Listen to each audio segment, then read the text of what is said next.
السلام عليكم. النهارده الاربعاء 25. طبعا الجو ساقعة ماشي. انا ما بقولش الناس تشغل انابيب ولا تعمل زي ما انا بعمل، بس الناس تربي في مكان على قد الحاجة، تكون درجة الحرارة يا دوبك في المكان مظبوطة 32 33.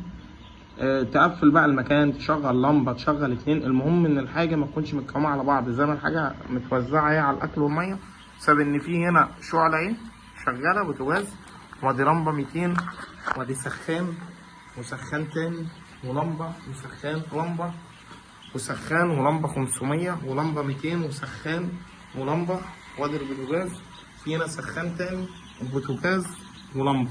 طبعا درجة الحرارة طول ما هي كويسة، طبعا الحاجة زي ما انتم شايفين متفرقة، بتاكل وبتشرب، ما بتنامش، مش متكومة على بعض.